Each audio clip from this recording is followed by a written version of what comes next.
My name is John Stride. I'm the president of City Club, and I want to welcome you to this election reflections event. Before we get started, would you just check your cell phones and make sure they're on silent? Thank you. Since 1916, the City Club of Portland has produced nonpartisan public forums, debates, and research to help Portlanders make informed decisions about elections and public policy. The City Club is committed to providing a space for people to gather, to engage in civic dialogue, and to promote respectful discussions and positive change. Members make the difference in City Club. It is run by members, doing the research, planning the programs that address important issues in our community, and sometimes statewide. This includes our event tonight, which we've sponsored free of charge to you as our service to the community. Please show your support for our mission by visiting pdxcityclub.org and donate, or better yet, join if you're not a member, and let us know how you'd like to engage. And remember that on our website, you can find video recordings of all City Club public events, including this one. And we thank you for your support. I want to thank the program committee, Sam Metz, Bobby Reagan, and Robin Denberg for their work putting this together, but also Kayla Kennett, our City Club's research director, for all the help in putting this together. And a special thanks to sponsors AARP Oregon and Chevron, our season sponsors. We're grateful for their support. Is there a special if they join tonight that they get some money off? Yes, I was about to do that advertisement, Wynn. Thank you. It's a little bit later in my script, but let's do that now. If you join tonight and you're not a member, please do. But when you go to click through the links, at the last of it, it'll give you a enter code if you want the discount, right? And if you put in all caps, NEU, N-E-U, let me start it over, N-E-W, all caps, NEW 40. That'll get you $40 off on a membership for the year, okay? So yes, please take advantage of that. You'll have spent your evening well by coming down here in the cold if you get that discount. I want to tell you about some events coming up for City Club. We will continue our Meet the Counselors program series moderated by Sophie Peel of the Willamette Week, following a full house and a live discussion last week among the District 2 counselors at the Alberta Rose Theater. I hope some of you were able to make that. It was quite interesting and a vibrant discussion. And we hope to repeat that in each of the 4 districts. And if you want to see the videotape of that, it's on our website as well. We'll host the District 4 counselors on Tuesday evening, February 11th at PSU's University Place Hotel. The District 3 counselors on Tuesday, February 25th at Tabor Space at Southeast 54th Avenue in Belmont. And our District 1 counselors on Tuesday evening, March 4th at the Midland County Library at Southeast 122nd and Stark. Well, we're also especially pleased to announce a series that we're starting. It's going to be called our monthly First Friday. Some of you may recall we used to have Friday forums. We're trying to get back into a routine, and the first start to that is now to have monthly First Friday programs. And our first series will be a series each month, March, April, May, and June, around the issue of revitalizing downtown and with urban planners and building a better future for Portland writ large. We'll bring in experts from out of state, and we'll have our local experts there as well as folks that just are engaged in the issue. Should be interesting. And finally, we welcome new members on Thursday evening, February 20th at the Steeplejack Brewing Company, Northeast 24th Avenue and Broadway. Please consider being a part of that event by joining City Club tonight. You can find out details again, pdxcityclub.org. And again, remember the discount. Now, let's move to tonight's program.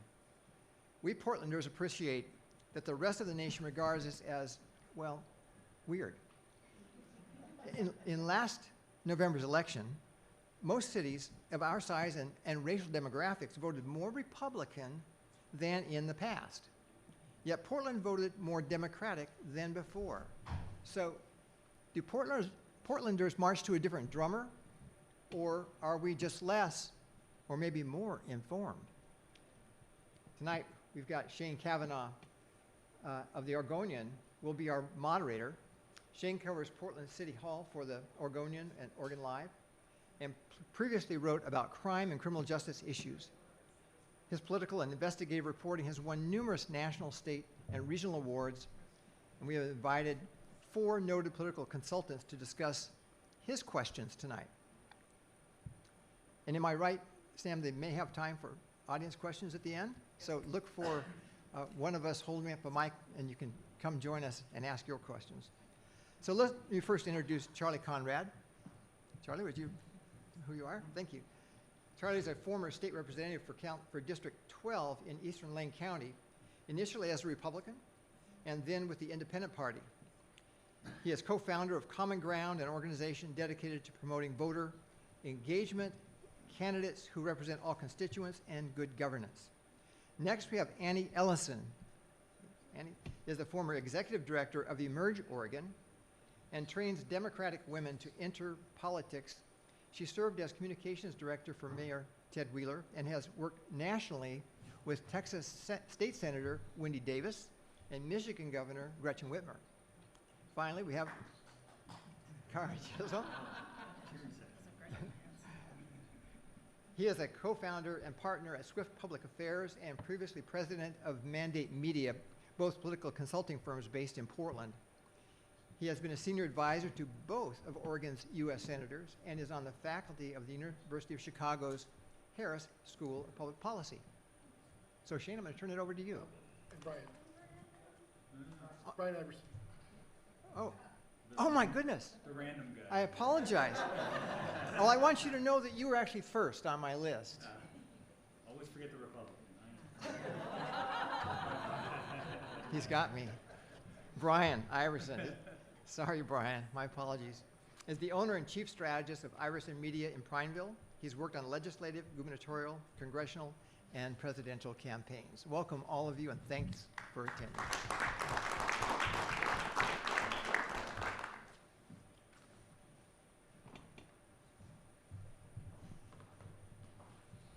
Hi, good evening, everyone. Can you hear me okay? I'm going to make sure. All right, that sounds pretty good, right? Well, John, thank you so much for the kind introduction. Everyone, thanks so much for being here this evening on a cold, frigid February evening in big, bad, scary downtown Portland.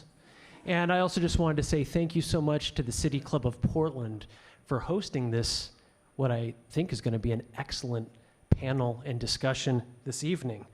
So as John was kind of touching on earlier, political observers here in Portland and throughout the state, including yours truly, has had a lot to ponder and unpack since November's elections. Nationally, former President Donald Trump won both the Electoral College and popular votes by generous margins and came within a whisker of winning a majority of the popular vote, something a Republican presidential candidate hasn't achieved in 20 years. GOP candidates also won a majority of the U.S. Senate and kept their narrow lead in the House. Moreover, most Democratic strongholds, including our West Coast friends, Seattle, Los Angeles, and even San Francisco, swung in favor of Trump compared to 4 years prior. One notable exception, Portland, Oregon. How about that?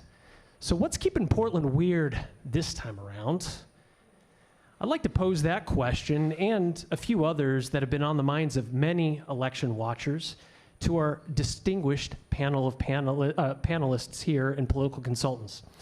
While the party registrations of our panelists are varied, they all have long experiences in political campaigns around the state, and in one case as a candidate himself, and I think we're gonna have a fairly lively discussion. I was told earlier this evening that we've got 4 panelists and 3 microphones. So my hope is that they're not going to be shy with passing the mic back and forth, jumping in, maybe even politely interjecting, interrupting, and cutting each other off, because I don't want to be calling on each one of them like some, like a school marm. I don't want to do that. So I'm going to leave it up to the four of you to keep it fun, to keep it lively, but to keep it civil as well. And Bryan, since you were accidentally forgotten the first time around, I'm going to start with you with this question. So let's begin. Why did Portland and Multnomah County defy this national trend that I was just talking about here in terms of huge swings in favor of Trump in 2024 compared to 2020, except here? Can you talk a little bit about why that might be? Well, besides their love of Trump, I think if you really look at it, in the one race that I was involved in Multnomah County, we had a sliver of Portland as I ran the Senate Republican race out in Gresham. So I was running that one for the Senate Republican. So we kind of had that Rockwood kind of sliver area of Portland, and we spent a lot of time and effort in that portion of the district, because we figured if we could flip that, we would win that district, because we figured Gresham and everything else was kind of bending back to the right, and we spent a lot of time, and we were wrong. Turnout was horrible amongst Republicans and people that kind of bend a little bit right. If you look at the people who voted for Vasquez in the spring in those districts, those same people didn't vote in the fall. A lot of those same people that turned out in those races. And I'm kind of speaking more on the kind of the East Portland side of stuff, but that's kind of what my post-mortem saw. And I would say, these guys probably know a little bit better than me, but I think the renewed interest in your city council probably energized a lot more of the left, and in the mayor's race probably got more of that energized of that base there. And then the third thing that I would throw at it is the TV was dominated by federal discussion. So whether it was the 3 congressional races, or, because we don't get any presidential ad money here, but the 3 presidential races, I think, spent somewhere in the neighborhood of 58 million or something like that on television, and most of it was, I hate you, you hate me kind of thing. So I think it made everything about federal, and I think that drove that decision making that way. So that, from my standpoint, that's what I saw. I would echo the sort of the city council effect. We had the Democratic Socialists of America actively organizing in Portland. They elected 3 members to the Portland City Council, and so it was definitely this push left. The other thing I would add, though, is we've seen this flight from Portland. There have been people who've been leaving. Our population has been dropping in Portland, and the folks who've been leaving are leaving because they're concerned about taxes, and they're frustrated with homelessness and the response to it. I have no data, but I assume that those folks are, proportionally more Trumpy than the rest of us who are left behind here. And so if the electorate is essentially becoming less Trumpy, no surprise that it was shifted in that way. The last sort of theory I have, and there's no way to prove this, what you asked the question, Shane, like, what's the one thing Portland had happening in the last few years that didn't happen anywhere else? And the answer is hundreds of days of protests after the George Floyd murder, and then the response from the Trump administration to Portland, sending in black-jacketed, black-booted, unmarked law enforcement agents, grabbing people, throwing them into vans. That was very, as you remember, very controversial here. I suspect it may have energized a lot of the folks on the far left. That I would imagine had an effect, again, on that DSA turnout. And so if you're looking for what's Portland different, that's me as one of them. Charlie or Annie? I do love a good trend question, Shane. But I feel like you always have to answer them with more questions, right? So Multnomah County got less Trumpy from when to when, right? From 2020 to 2024 is what you're saying. So my first question, when it's okay, something got more red or more blue is like who didn't vote, and actually looked. And so it's not a huge number, but there were about 45,000 people who voted in 24 that didn't vote in 20, and about 85,000 people, and this is Multnomah County, about 85,000 people who voted in 20 but not in 24. So, you know, if you kind of look under the hood at the makeup of that group, you know, probably departure plays a role, probably, you know, frustration, apathy, etc. But I am always curious about kind of, you know, what was before versus, you know, did Multnomah County get more blue? Is that possible? Like, and also, you know, what are more, you know, we are relatively new to having these like marquee congressional races, right? And we had like 3, right? We had Washington 3, it's all the same TV market. We had Oregon 5 and Oregon 6 to a certain extent. So it's like, we're new to being inundated with like, good guy, bad guy, everybody go vote messaging, and we're very good at voting because we vote by mail.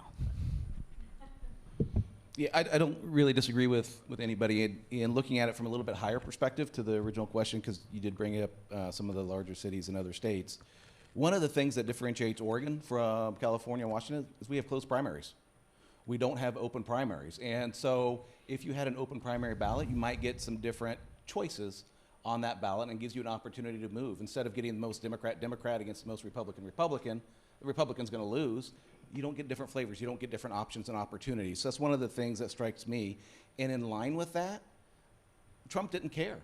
We had, Johnson came out here once for Chavez Durima that I remember. There may have been 1 or 2 other ones. There was not a huge national Republican push to be a presence in Oregon.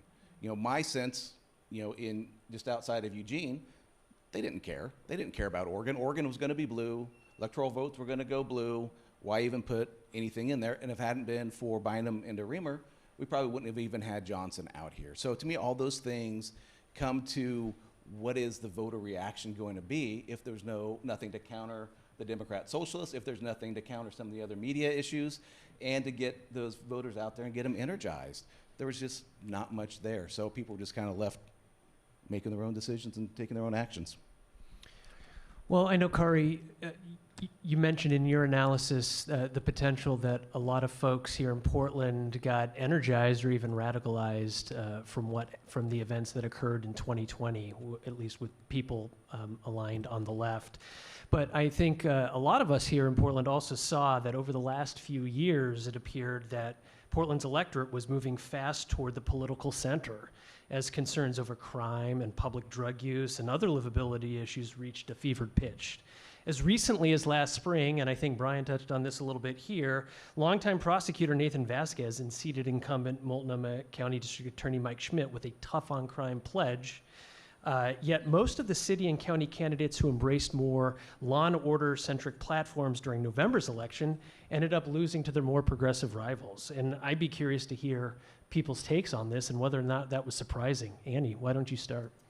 Okay, so all I can see is this image of a Willamette Week cover. This isn't like September, so not like January or like super far from the election.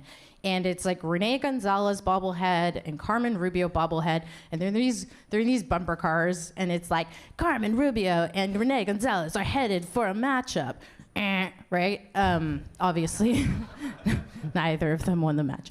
And when I think about that, it's like, you know, Carmen Rubio, Mingus Maps, Renee Gonzalez are all, you know, them, right? The government that I think most people would agree they were frustrated with. That made sense. The Nathan Vasquez win, I mean, was it more about frustration with how things were going than it was like, we love tough on crime in Portland now? So I don't know if it was like a misreading of the tea leaves. I will say the Gonzalez campaign did the best job of like projecting inevitable victory. Like every space you walked into with them, it was like, oh my God, okay, they really think they're gonna win. Cool. And I don't know, Kari. And yet they lost. And yet they lost. Not only did Renee Gonzalez lose, but every candidate that shared space in mailers with Renee Gonzalez also lost. I mean, Except it was a Eric complete Zimmerman. wipeout for Team Gonzalez.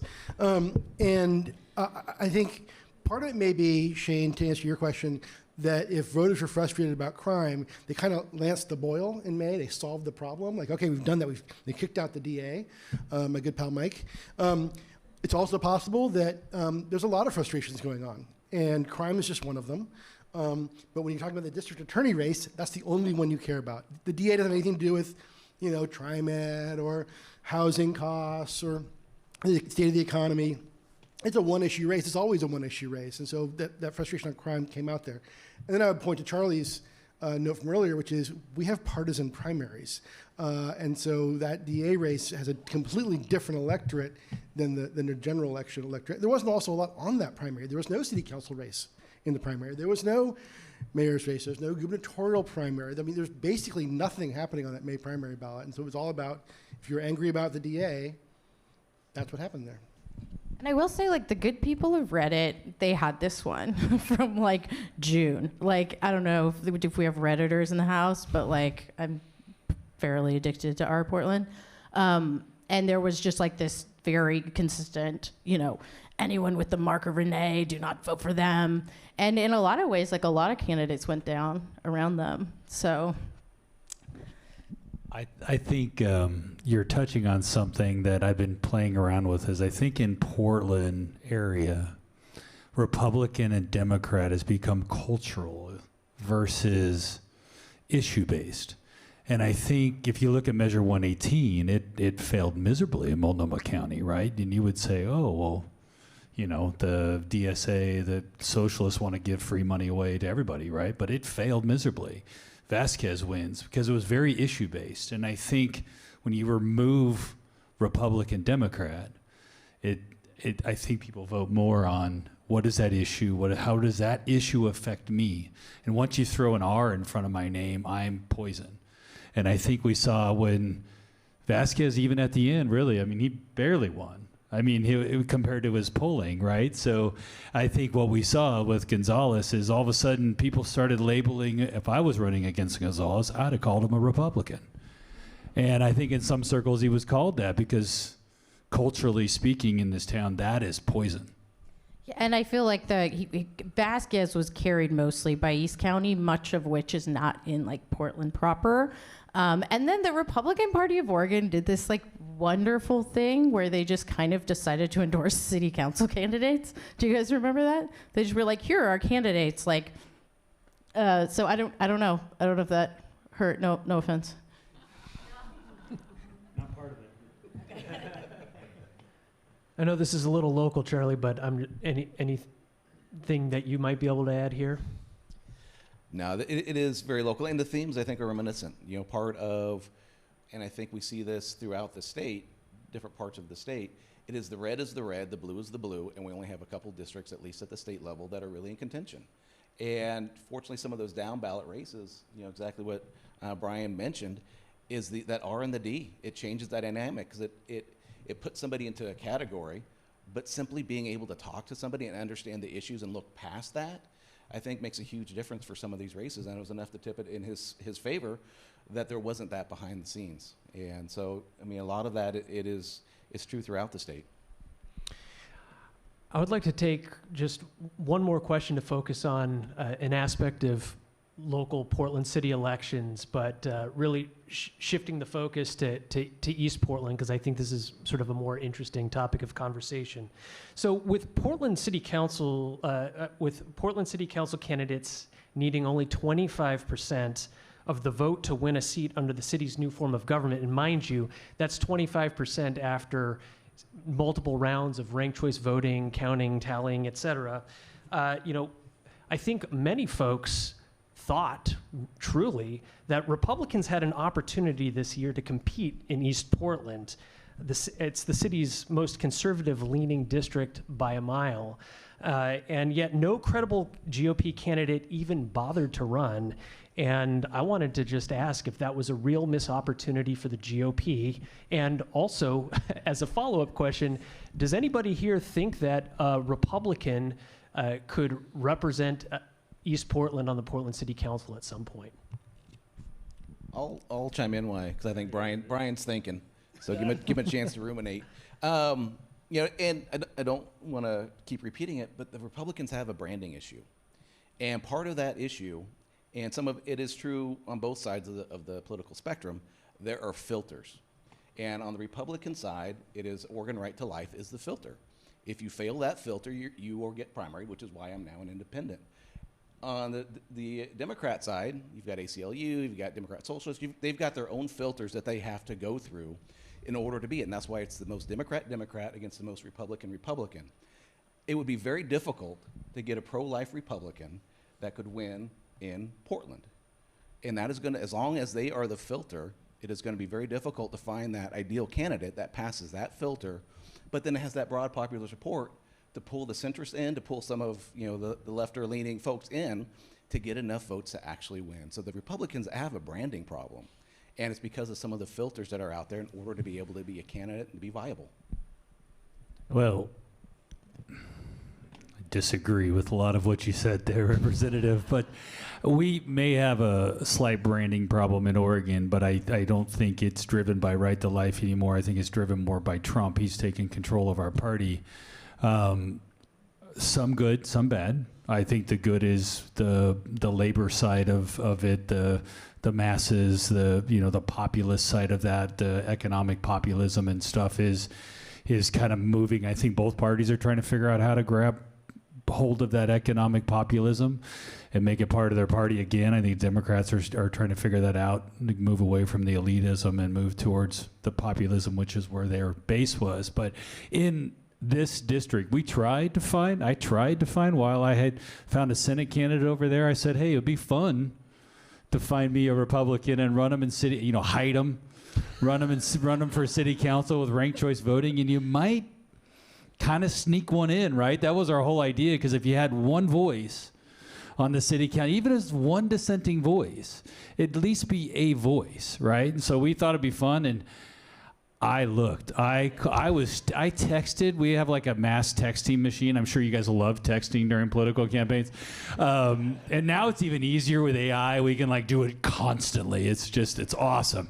And I couldn't find a Republican to put their name on the ballot was really the problem. I mean, I think that's they just kind of hide in Portland. They're not profound. You don't see them out running around. Our Multnomah County GOP party is probably the worst in the state, just from sheer numbers of people, not the people that are there, they're fine people, but I think it's just very hard to find people to step up and say, hey, I'm going to go ahead and take this polar plunge in East Portland, even if it does lean our way. I think it's very difficult. I'll just admit that I was waiting throughout the entire filing period for that candidate to pop up. Because I sort of saw like, well, this, out there in District 1, City of Portland, District 1, Trump got 32% of the vote. Yeah. So there's got to be, somebody out there trying to recruit. So I'm glad you were trying. And literally at 5 o'clock on filing day, I'm like, did we get one? What? How did they miss this opportunity? And I think, I'm interested to hear that my supposition, which is borne out here, which is nobody wanted to be that target. I mean, it's an obvious thing to me.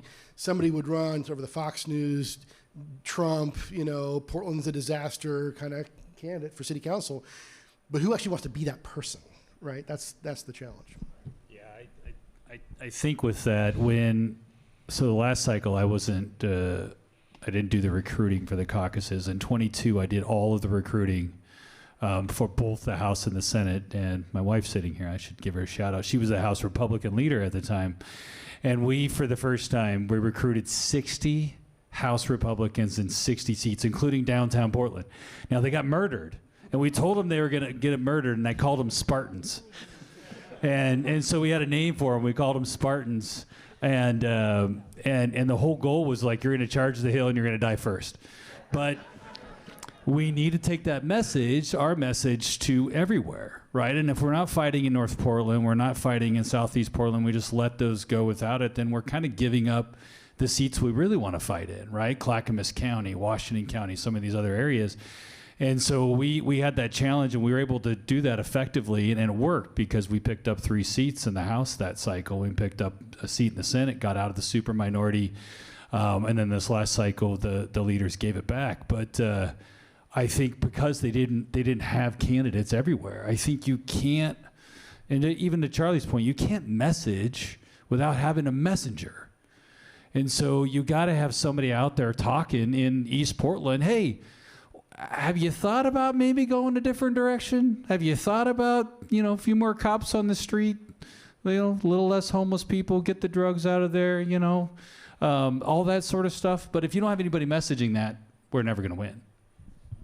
I also feel like a today's Republican Party question, because I was thinking about this, and I'm like, remember Lori Stegman, Multnomah County Commissioner for East County? She was from Gresham, and she was Republican. And she left the party in 2016. Shocker over y'all's filter, which is Trump.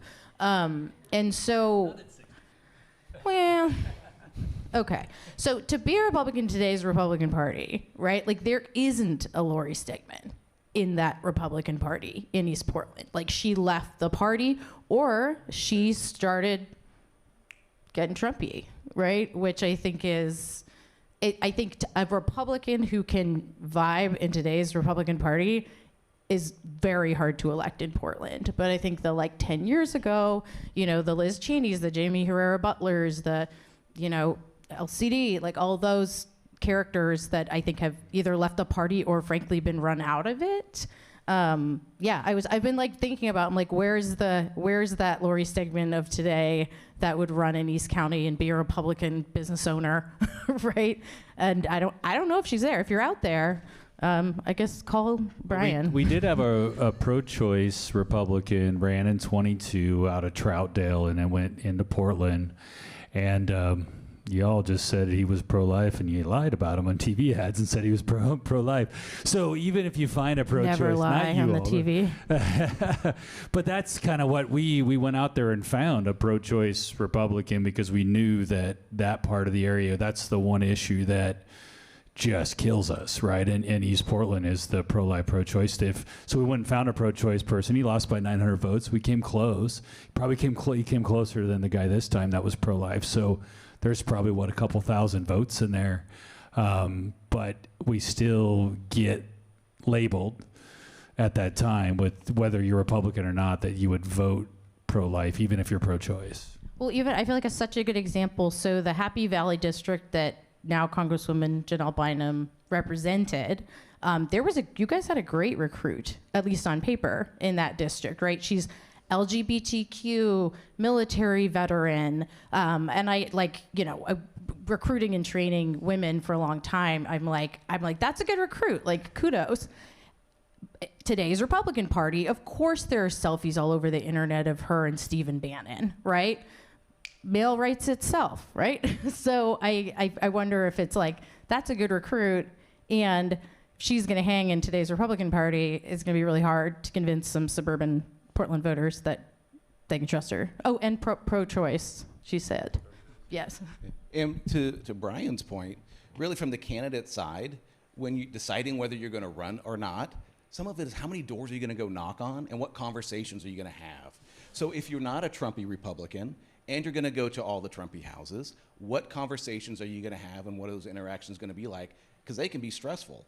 Same thing with whether you're on the pro-life or pro-choice side. What conversations are you going to have, and are you going to be persuasive? Can you get people that will actually vote for you, particularly in the primary side, but then that carries over to the general election? And so from the candidate side, for Bryan's point, it's tough to get somebody to go, you know what, I want to go to every Trump house in my district and convince them that I am the right candidate, even though I don't support Trump. What are you going to do, and how are you going to sacrifice your messaging when you're looking somebody in the eye? And so it's tough to get the candidates that want to toe that line and that can stand up and have those difficult conversations with folks. I wanted to pivot and focus a little bit now on Oregon CD5, which was the Bynum-Chavez-DeRemer race. I mean, it was one of the most expensive congressional contests in all of the country, with a ton of money pouring in from out of state. And for so many reasons, that race in particular just really captured my imagination, and I'm curious if it captured yours in any way, and if so, how. Secondly, I'm just curious too whether or not you think that given that by and large, for a presidential contest, Oregon was largely written off. This is not a swing state, but did this race get sufficient national attention or too little? So I'm kind of asking two questions with CD5, but would just love to hear all four of you kind of dive into that one. I think it got national attention at the back end. I think it took a while, at least for my area, to actually see and start paying attention to it. And it was towards the back end of the election when that actually came to be. And I think it comes down to Johnson came out to Dreamer one time, and then there wasn't much. Oregon was not that valuable. And the interesting part of it, having worked with now Congresswoman Bynum, who I've got a lot of respect for, she had beaten Dreamer twice. And so was this going to be the turning one? Was Dreamer going to be able to turn that around and get a little bit of that incumbent bump? Or was Bynum going to be able to do something different? And she was able to do something different. And so I think it is clear that, you beat the same person 3 times. I think that's telling about that dynamic. It's not judgmental, but it's telling about that dynamic that Bynum certainly brings something that is more appealing than what Dreamer brought. We call Bynum Dreamer's kryptonite because of what's happened. I mean, I think in their 2 losses for state rep, they poured over $2 million into those races, and then as soon as she ran for CD5, I was like, uh-oh.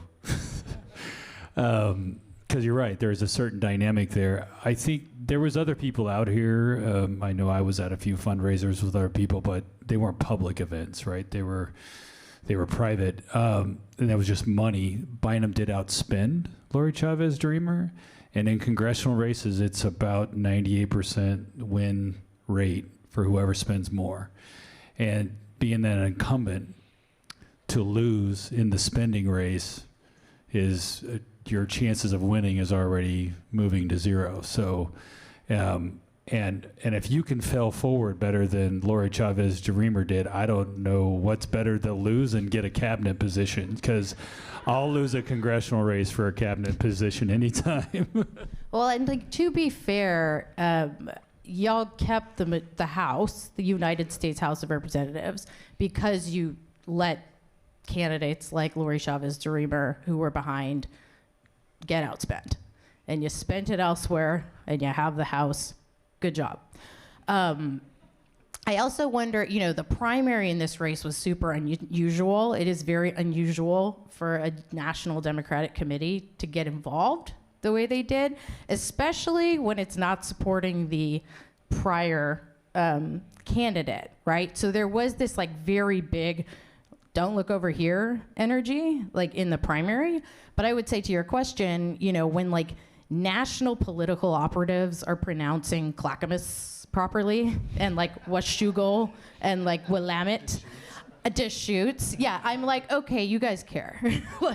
There's a lot, you guys are plugged into this. So I think so, yeah. And I don't think you can talk about CD5 without talking about Washington 3 as well, just because it's the same media market, similar kind of DNA. Washington 3 is a lot tougher for Dems, and she is just she's a candidate I hope we can keep in the Democratic Party, right, Marie?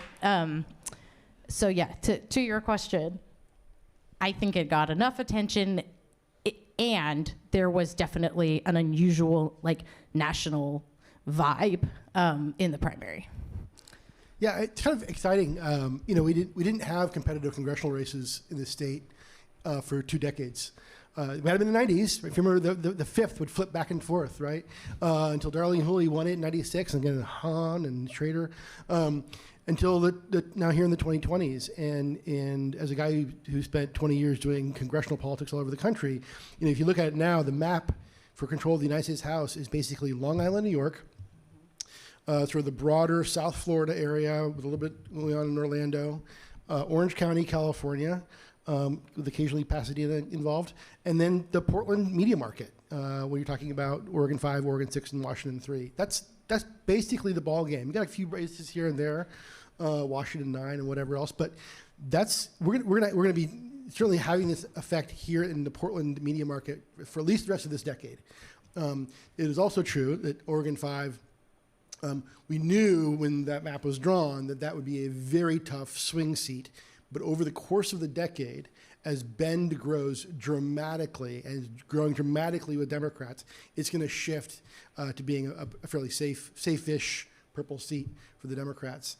So you'll watch it sort of make that same shift that Hooley did with Oregon 5 through the late 90s and into the early 2000s.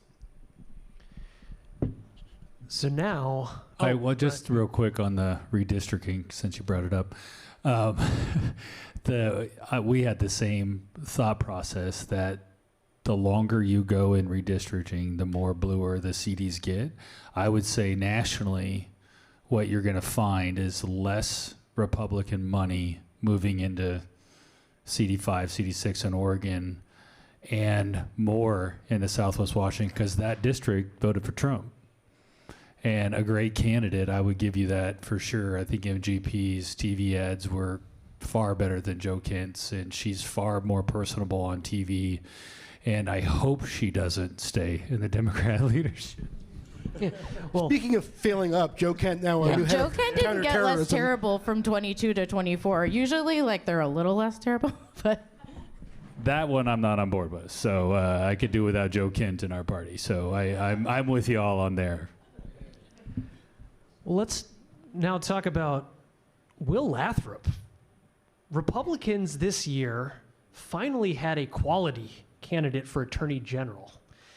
And yet Dan Rayfield, a first-time statewide candidate from Corvallis, nothing against Corvallis, by the way, only did 1% worse than Ellen Rosenblum in her 3 races. He won it handily.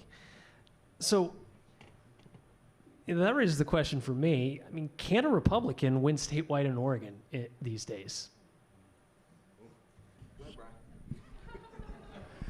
No, not today. I think that we have a running joke, and I'm going to let you guys in on it. We call it the Joe Ray line. Joe Ray Perkins was run for Senate, I think, 3 times. She gets 42.5%. Spends no money. It's our floor, right? So you can put anybody in there, and they'll get about 42.5% statewide. Our ceiling, sadly, is somewhere around 43.5%. Christine Drazen got 43.5%. Newt Bueller got 43.5%. Literally the same percentage, regardless of Betsy Johnson. So you have to go back to campaign I worked on, 2010, Chris Dudley, that broke the 45% line, and that's what has to happen. So you have to go all the way back to 2010 to find a statewide Republican besides Dennis Richardson, and I think there's a lot of nuances in that Dennis Richardson race that gave him the victory. So I think it's very difficult, but we have to find a pathway that gets us above 45%, and right now I don't see it. I'll say again, it's because of the filter. To get a pro-choice Republican that can appeal to Portland, to the Democrats up and down the valley, but also be able to appeal to everybody on the other side of the mountains and down south, it is going to be difficult as long as you have that one filter. So when I ran, I had an A+ rating from the NRA. So the Second Amendment stuff, all of that, irrelevant. It is one and one issue only that gets you into that Republican ticket. And it's going to be very difficult in Portland to get the bulk of the votes. And as long as there's that disparity in registrations by 300, 400,000, you're not going to do it. That's a huge hill to climb. And so a Republican's either going to have to capitulate on one of 2 things. It's either pro-choice, pro-life, or have something with the Second Amendment. And either one of those things in that Republican Party is going to kill you. Republican Party wants an homogenous, small tent party. The Democrats, much larger, but it's a little bit more disorganized. And the folks that I talk to a lot, people throughout the state and throughout the country for different things, they feel the parties have left them. So there's this big mass in the middle, a silent majority of folks that are waiting to be picked up by a party that can get together and understand we've got folks out there that not all this way and not all that way, They want something a little bit different. It's going to be those ones that want the tough on crime, that want the drugs, that want to support small businesses, but maybe want a little bit something else on the other side as well. So it's going to be tough to find that candidate, and it's going to be tough to get the Oregon GOP to really get behind them and to advertise them and get them throughout the state. Tried it with Ron Saxton, didn't work either. Pro-choice Portland lawyer. My phone blows up every governor's election. People going, oh my gosh, are we gonna lose the governorship? What's gonna happen? And I always pull up the electoral results every time. The Republican floor and ceiling is very true. The Democratic candidate for governor, since not counting 98, but from 2002 forward, the Democratic candidate for governor has always been within 1 point of 50%.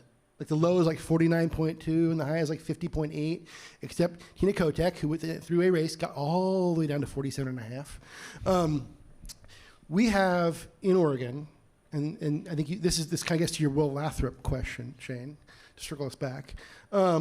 We have in Oregon a very close but inelastic electorate. The Republicans nationally always talk. Karl Rove used to say, Oregon's going to be next. It's so white. We've got to be able to pull it off. And we have an inelastic electorate. Compare that to, say, Wisconsin. We're on the same ballot. The right-wing pro-Trump Ron Johnson and the union-supported Democrat Tony Evers for governor can win on the same ballot. In Wisconsin, you actually have swing voters. We don't have swing voters in Oregon. We are an inelastic electorate. So save your money. Send it to MGP. I agree that we are very inelastic, and thanks for articulating that. I want to throw some numbers, though. In 2010, Chris Dudley got less votes, raw votes, than Trump did. So if I was running a governor's race today, I would ignore all of Multnomah County because I'm going to get 75,000 votes regardless of what I do. And so, and Drazen got 72,000 votes. So if you go all the way back to Ron Saxton even, got 65,000 votes, even worse. So pro-choice Republican. But I think the goal statewide is you have to overcome Portland. You can't win Portland. So that would be and I think that's where Will was trying, but we didn't get the turnout that we needed, that we saw in 2010 and 16 and some of those other banner years for us on our side. We didn't get the turnout we needed to overcome the Portland, because Portland's going to go so many. And I think Will Lathrop, I wrote this down, he got 82,000 votes.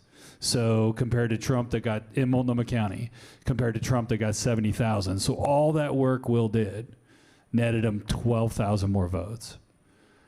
It's not worth the effort in Portland. Focus elsewhere. We have areas in Clackamas County, Washington County, even the coast, Southern Oregon. I love Medford as a growing opportunity for Republicans. Ignore Deschutes County, pretend it doesn't exist. But that's where we have to work to win statewide. And I think Will tried, didn't have enough money. There's no real national money, so you're focused on. He rose like $2 million. You're kind of focused on institutional efforts, and with an inelastic voter base, you're just not going to be able to swing that. Quick question for you, Bryan, because I don't know the answer. So obviously, Rayfield, a lot of in-state connections. To your point on the fundraising, did Will have that in-state funding, that network that surely helped Rayfield? Just wildly outspent. Yeah. You guys have Phil Knight. Like, there's no excuse. You guys, who are you guys? No, sorry. You guys. You're used to be guys. Listen, Phil's been a really, really good friend to us recently. Really, he's always picked and choose, right? He gave money to Bueller in 2018. He came super late to the party with Drazen in 22. Legislatively, he's been a real champion for what we've done. Luckily, I've been really good friends with Greg Walden for 25 years, and that effort that we put together has really helped. But with Will in particular, there was no infrastructure for Will. There was him, his consultant, and his campaign manager. That was the team. There wasn't anybody else. And Rayfield has a nice machine running that show, and I think that, and also he's a charming guy. I mean, I'll give you that. I like him, to be honest with you. But I liked Will too. But Dan's a nice guy. I knew him as speaker when Vicky worked with him, and he's a good guy. So I think that comes across. And there's the Democrats on the state level. If you look at their statewide candidates versus our statewide candidates, I would probably take the Democrat slate over our slate, because I think you had a good group of people. Elizabeth Steiner is probably one of the smartest people I've ever met when it comes to how money's spent in Oregon. Could you pick a better treasurer than that? I don't think so. She had some challenges. I think you just got some really good people, and Dan's a good guy, even though he's suing Trump. But and then you looked at what we had on our side. Will was like everybody loved Will in the Republican Party, and like, well, I'll vote for Dennis too and Boquist, but I think it was problem was no infrastructure, no anything. Well, I want to turn things over now to the audience. We have some time, quite a bit of time, to answer questions from folks, and I believe Bobby, are you gonna, or Sam? He's got the mic. Raise your hand if you want to ask a question, and Sam will come up to you. Here, and there. Oh. No, I get to hold the mic. I guess my question was about 117 and ranked choice voting, and if Oregon did adopt an open primary scenario, how would that change the dynamics between the two parties? So, I think we all know that Measure 117 failed horribly, and it failed. I mean, Alaska's the only one that was able to retain it, and that was by very narrow margins. It failed. 9 other states, I think, had it. Got crushed in Idaho, who also had the Alaska model with the open primaries 4 moving on to ranked choice voting in the general. So with the open primaries, we're one of currently 9 states that have closed primaries. And so it's it changes dynamic. So any change that we were to make to this system, it's going to change the candidates that apply, that get into it. It's going to change the funding schemes, because all the political industry actors are going to change. The parties, the caucuses, the campaign managers, the lobbyists, all the support systems are going to have to change and adapt. Hopefully, what I would love to see, ideally, is that you would protect, in Portland, you'd get 2 flavors of Democrats. So wherever they might be on that political, but you would at least probably have 2 different flavors, whether it's background, whether it's professional history, whether it's just engagement in the community, and what do they bring.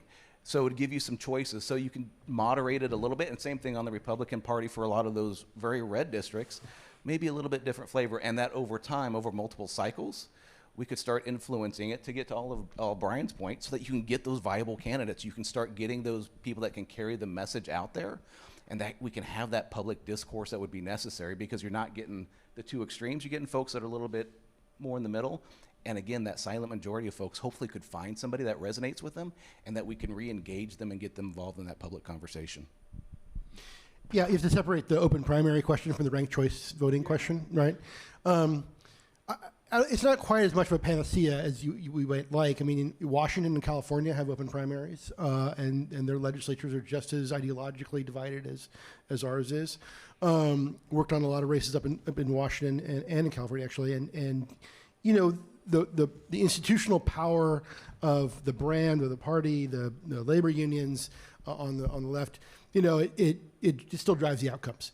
I do want to highlight one thing that Charlie said. It's less about what happens in the primary. If this big old jungle primary with 7 candidates running, some Democrats and Republicans, some independents all together, that actually matters less than what happens in the general election when you have the runoff, when you might have 2 Republicans in a rural place or 2 Democrats in Portland, and you do get that sort of 2 flavors question. The challenge then becomes for the institutional players: do you play in those races? Or do you go, well, either way a Democrat's going to win, either way a Republican's going to win, so we're going to back off, and now it becomes a local election. And I've seen it happen both ways. Depends on who's interested and who's engaged. But that's actually the more interesting race in an open primary situation than the primary race. Yeah, what surprised me about the ranked choice measure 117 is typically like when one side spends $10 million or has $10 million spent on their behalf, and the other spends like next to zero, the one with $10 the one with $10 million usually wins, right? And in this instance, I don't know if it was just terrible timing that, you know, the bulk of the electorate was muddling through these like bubbles, right? For our city council, there were just so many candidates, and it actually did. It got 52% in Multnomah County. It probably needed like 70. Like I'm not too sure. I wasn't involved in that campaign, but that's the one that kind of surprised me, that you can spend $10 million and still lose that badly. So my co-host. Of course, you have a podcast. Of course I do. Cross steps. Reagan Knopp ran that campaign. We spent $10,000 and we beat $10 million campaign. Greatest victory in Republican politics in Oregon, I think. I think Vicky gave half of it and Representative Wallen gave the other half. So we spent 10 grand. But I think Portland's ranked choice system for the first time for probably helping really defeat that. I think that the confusion of all of the stuff they had to do in Portland, and then all of the news stories that came with that confusion, like when Steve Dunn did the TV show, right, Your Voice, Your Vote or whatever, and he had the people come on and explain ranked choice voting, I think more people were confused after watching a half-hour episode of how to vote in ranked choice voting than they were before they watched the show. So I think all of that really played into that probably losing. All right, Sam, next Okay. question. We have going to do 2 questions here, one here, and then back there. Did you have a question? Oh, sorry, yeah, I forgot. I just had a couple of thoughts. One was, you didn't mention the fact that Trump was not in the voters' pamphlet. And was that a turnoff for the Republicans, that he didn't even bother to be in the voters' pamphlet? And the other thing was, when the Republicans walked out a few years ago, did that piss people off? Or, was it a good strategy, I guess? Well, the first one I can answer quickly. We were all pissed that Trump wasn't in the voters' pamphlet. $2,500. If he had told me he wasn't going to be in there, I would have wrote the check for $2,500. It's stupid. Because it really did. It reverberated amongst our base, and everybody's kind of like, why wouldn't he be in there? It's kind of like you giving up before the fight, right? So the walkout's a good one. I was chief strategist of the Senate Republicans. I architected the walkout with Senator Tim Knopp. So we'll see. I would say on that one. I think in Multnomah County, probably didn't play into it too much because we don't really play up here as well. It never came up in our races out in East Multnomah County. And Tim probably knew he was going to lose in Deschutes County to begin with. So it hasn't really surfaced. I think when you're in the building, our goal as a minority party is to kill what's on the table. And the walkout is a tool to kill what's on the table. And I think that a lot of times people don't understand that part of the politics, but it's a legislative tool that we have to use that Democrats just used in Minnesota, by the way. They didn't show up for work, Senate Democrats there, because the Republicans were in control. And they didn't want to show up to work until a special election was done, and then they regained control. So they walked out until they regained control. So it's a tool. It's how it's played out. But I think it's a tool. We'll see. In the long run, no, people don't like walkouts.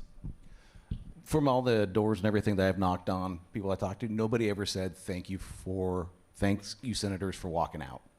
So I don't know if it resonated poorly. It probably did, but nobody is like, yes, that was awesome. That's exactly what we wanted you to do. Thank you. I never heard that. Again, I was a Republican at the time, though. I also just want to say, Joyce, you maybe gave the best answer to question number 1 in the room. So give it up for Joyce. That's actually makes a lot of sense. If he wasn't in the voter pamphlet, that'll knock you down. Next. Okay, last questions here. Well, I just want to piggyback on that comment and going back. I can talk without it. It's okay. Oh, no? All right. Sorry. All right. Got it.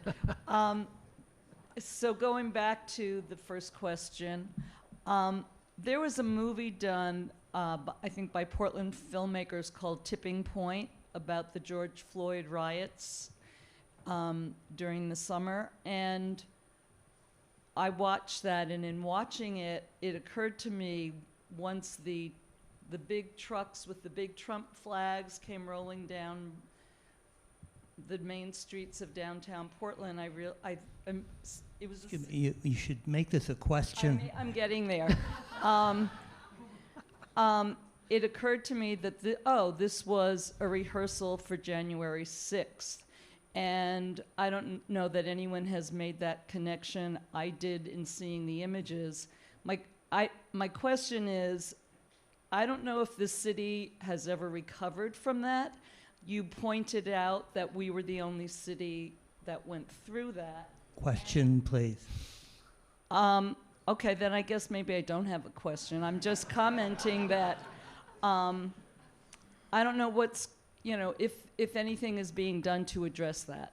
We'll consider that a question. Just to, real quick though, I agree with what you're saying. I think that part of our brand has hurt us more than pro-life, pro-choice brand that Charlie was talking about. Not the MAGA brand, but this ultra Christian nationalist, kind of thing is racist, to be right. That hurts our brand more than the other stuff, because the other stuff are just policies, whereas that is cultural, and I think it's difficult for us because they carry our brand when they go do those things. And I think that was probably more. I would have rather, if it was me, and socialists are burning down Portland, just leave and let them. When somebody's going to shoot themselves, you get out of the way. Well, let's give a round of applause for our panelists here today. This has been a great conversation. Thank you all so much. And I'm going to turn the mic, the podium back over to John here. I think he's going to close us out. And thank you all again for being here this evening. And please, a round of applause for Shane. Thank you for your thoughtful questions. Really appreciate that. I don't know about you, but I was thinking of so many things I wanted to say during the course of that presentation. I really appreciate all of you being here, including you, Bryan, this time. Thank you. So, Kari, Ann, Charlie, and Bryan, again, thanks for showing up today and keeping a lively discussion.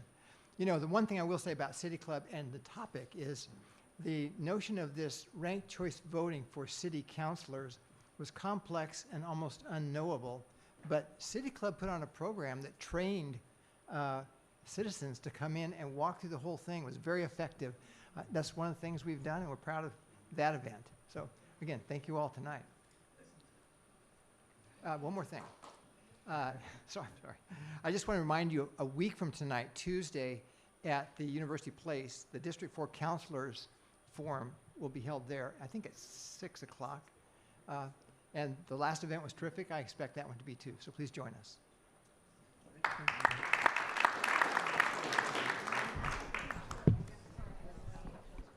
You're not quite done. We'd love a picture. Sure. Okay. So, Shane, you get to come join the picture. It's official. Only if I can.